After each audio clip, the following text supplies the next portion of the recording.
Okay, so Hamlet, Act 1, Scene 2. Enter Claudius, the King of Denmark, Gertrude, the Queen, Hamlet, Polonius, Polonius's son Laertes, and his daughter Ophelia, and lords and attendants. Though yet of Hamlet our dear brother's death the memory be green, and that it us befitted to bear our hearts in grief, and our whole kingdom to be contracted in one brow of woe, yet so far hath discretion fought with nature that we with wisest sorrow think on him together with remembrance of ourselves.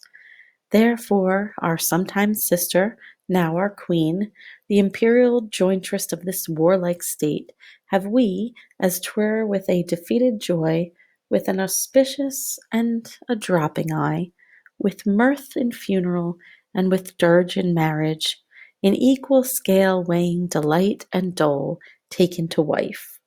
Nor have we herein barred your better wisdoms, which have freely gone with this affair along. For all our thanks. Now follows that you know, young Fortinbras, holding a weak supposal of our worth, or thinking by our late dear brother's death our state to be disjoint and out of frame, colleagued with the dream of his advantage, he hath not failed to pester us with message importing the surrender of those lands lost by his father, with all bonds of law, to our most valiant brother. So much for him. Enter Voltimand and Cornelius. Now for ourself and for this time of meeting. Thus much the business is. We have here writ to Norway, uncle of young Fortinbras, who, impotent and bedrid, scarcely hears of this his nephew's purpose, to suppress his further gait herein, in that the levies, the lists, and full proportions are all made out of his subject. And we here dispatch you, good Cornelius, and you, Voltimand, for bearers of this greeting to old Norway, giving to you no further personal power to business with the king, more than the scope of this dilated articles allow. He gives them a paper. Farewell, and let your haste commend your duty. In that and all things we shall show our duty. We doubt it nothing. Heartily farewell. Exit Voltimand and Cornelius. And now, Laertes, what's the news with you? You told us of some suit. What is it, Laertes? You cannot speak of reason to the Dane and lose your voice. Who wouldst thou beg, Laertes? That shall not be my offer, not thou asking. The head is not more native to the heart, the hand more instrumental to the mouth, than is the throne of Denmark to thy father. What wouldst thou have, Laertes? My dread lord, your leave and favour to return to France, from whence, though willingly I came to Denmark, to show my duty in your coronation. Yet now I must confess, this duty done, my thoughts and wishes bend again toward France, and bow them to your gracious leave and pardon. Have you your father's leave? What says Polonius? He hath, my lord, wrung from me my slow leave by laboursome petition, and at last upon his will I sealed my hard consent. I do beseech you, give him leave to go. Take thy fair hour, Laertes. Time be thine, and thy best graces spend it at thy will. But now, my cousin Hamlet, and my son, a little more kin and less than kind, how is it that the clouds still hang on you? Not so, my lord, I am too much in the sun. Good Hamlet, cast thy nighted colour off, and let thine eye look like a friend on Denmark. Do not forever with thy veiled lids seek for thy noble father in the dust. Thou knowest 'tis common. All that lives must die, passing through nature to eternity. Ay, madam, it is common. If it be, why seems it so particular with thee? Seems, madam, nay, it is, I know not seems. 'Tis not alone my inky cloak, good mother, nor customary suits of solemn black, nor windy suppuration of forced breath, no, nor the fruitful river in the eye, nor the dejected behaviour of the visage, together with all forms, moods, shapes of grief that can denote me truly, these indeed seem, for they are actions that a man might play. But I have that within which pathos show, these but the trappings and the suits of woe.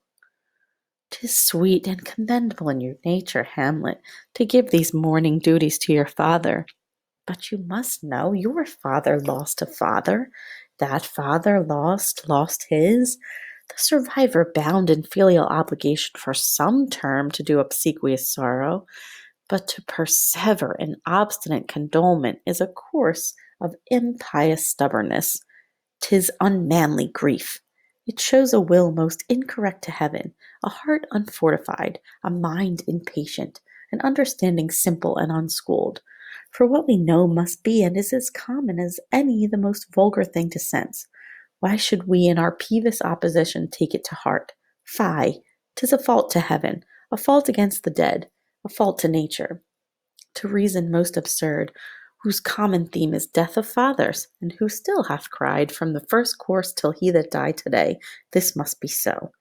We pray you, throw to earth this unprevailing woe, and think of us as a father. For let the world take note, you are the most immediate to our throne, and with no less nobility of love than that which dearest father bears his son do I impart toward you, for your intent in going back to school in Wittenberg. It is most retrograde to our desire, and we beseech you, bend you to remain here in the cheer and comfort of our eye, our chiefest courtier, cousin, and our son. Let not thy mother lose her prayers, Hamlet. I pray thee, stay with us. Go not to Wittenberg. I shall in all my best obey you, madam. Why, 'tis a loving and fair reply. Be as ourself in Denmark. Madam, come.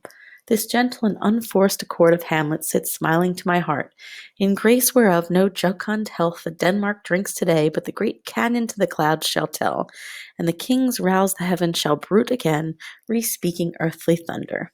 Come away. Flourish and exit all but Hamlet.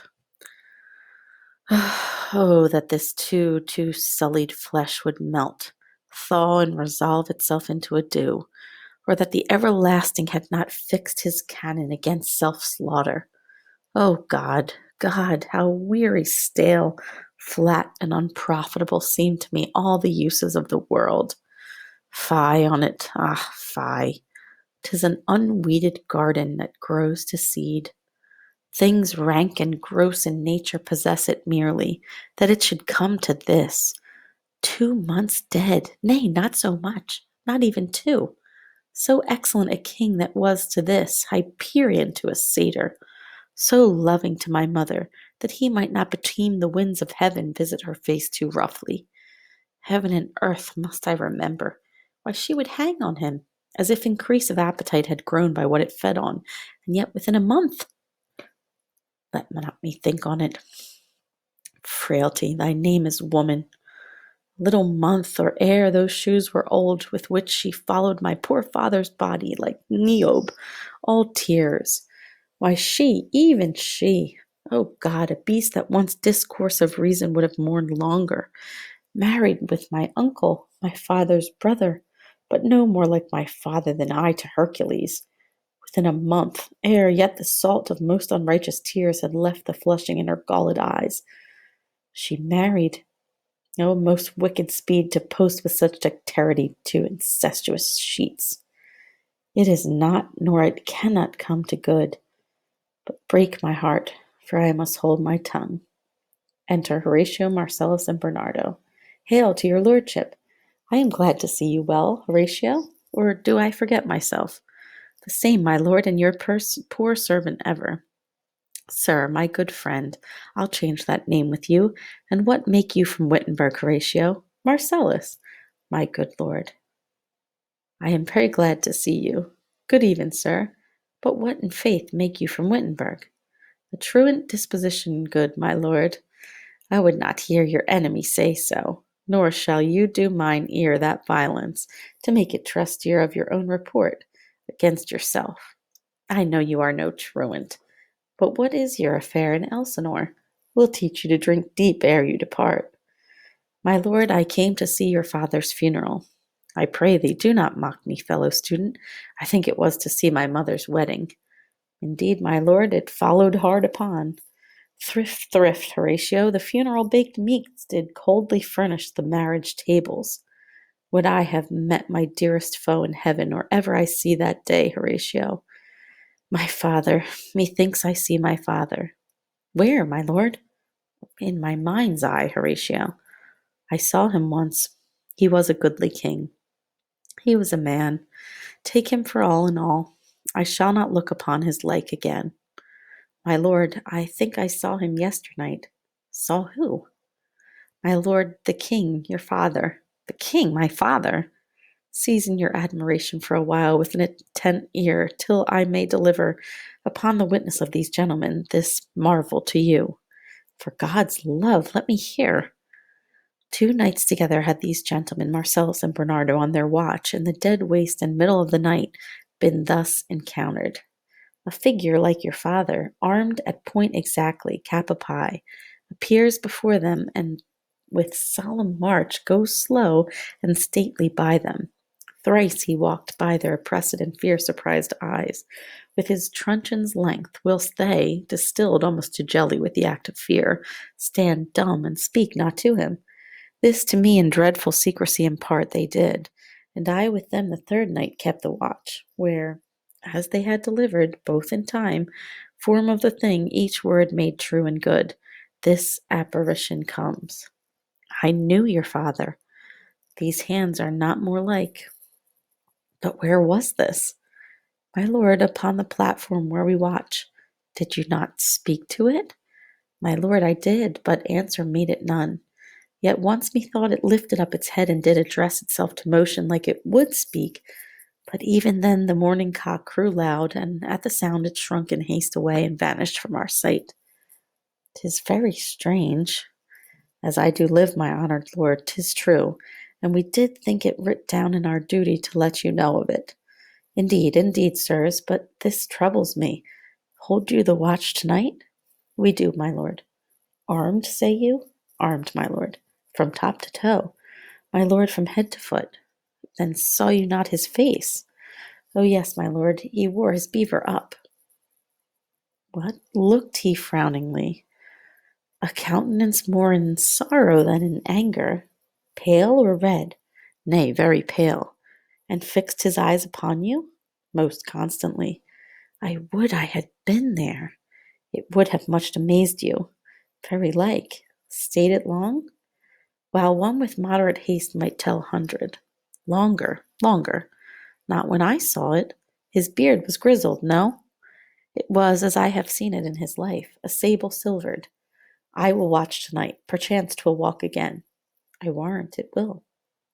If it assume my noble father's person, I will speak to it, though hell itself should gape and bid me hold my peace.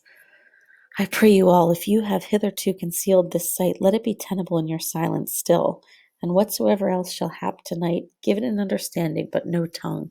I will requite your loves. So fare you well. Upon the platform, twixt 11 and 12, I will visit you. Our duty to your honor. Your loves as mine to you. Farewell. Exit all but Hamlet. My father's spirit in arms. All is not well. I doubt some foul play. Would the night were come! Till then, sit still, my soul. Foul deeds will rise, though all the earth overwhelm them, to men's eyes.